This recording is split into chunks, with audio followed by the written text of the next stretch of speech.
Hello friends, welcome to daily cooking.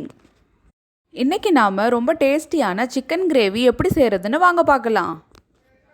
First சிக்கனை marinate பண்ணிக்கலாம். 1/2 kg chicken இருக்கும். இதில் 1/4 ஸ்பூன் மஞ்சள் தூள் போட்டுக்கலாம். 1 ஸ்பூன் ஜிஞ்சர் கார்லிக் பேஸ்ட் போட்டுக்கலாம். 1/2 ஸ்பூன் தனி மிளகாய் தூள் போட்டுக்கலாம். 2 ஸ்பூன் தயிர் போட்டுக்கலாம். கொஞ்சமாக உப்பு சேர்த்துக்கலாம். 1/2 லெமன் ஜூஸை பிழிஞ்சு விட்டுக்கிறேன். இப்போ எல்லாத்தையும் நல்லா மிக்ஸ் பண்ணிக்கோங்க. மசாலா எல்லா சிக்கன்லேயும் ஸ்ப்ரெட் ஆகணும். நல்லா ஸ்ப்ரெட் பண்ணிவிட்டு ஃப்ரிட்ஜில் எடுத்து வச்சுருங்க. 1 hour இருக்கட்டும். முந்திரி விழுது அரைக்கிறதுக்கு 4 காஞ்ச மிளகாய் எடுத்துக்கலாம். 10 போல் முந்திரி ஆட் பண்ணிக்கோங்க. தண்ணி ஆட் பண்ணிவிட்டு இது ஒரு 10 நிமிஷம் ஊறட்டும். ஊறிடுச்சு. இப்போ மிக்சியில் போட்டு அரைச்சிக்கலாம்.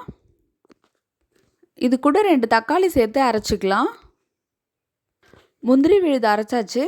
இது இருக்கட்டும். கடாய் வச்சுட்டு 3 ஸ்பூன் ஆயில் ஆட் பண்ணிக்கோங்க.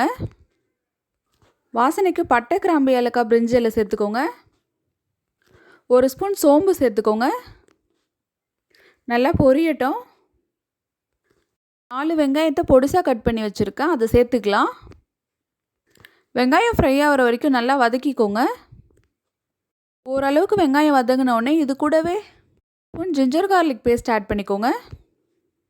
பச்சை வாசனை போகிற வரைக்கும் நல்லா வதக்கிக்கலாம். 1/4 ஸ்பூன் மஞ்சள் தூள் ஆட் பண்ணிக்கலாம். 1/4 ஸ்பூன் மிளகாத்தூள் ஆட் பண்ணிக்கலாம். 1/2 ஸ்பூன் காஷ்மீரி மிளகாத்தூள் ஆட் பண்ணிக்கலாம். 1 ஸ்பூன் கொத்தமல்லி தூள் ஆட் பண்ணிக்கலாம். 1/2 ஸ்பூன் கரம் மசாலா ஆட் பண்ணிக்கலாம். மேரினேட் பண்ணி வச்ச சிக்கனை இதில் இப்போ போட்டுக்கலாம். மசாலா நல்லா ஸ்ப்ரெட் ஆகிற வரைக்கும் நல்லா மிக்ஸ் பண்ணிக்கோங்க.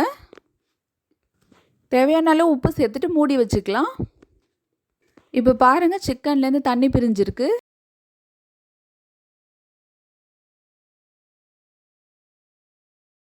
மிளகாய் முந்திரி விழுது இப்போ ஆட் பண்ணிக்கலாம்.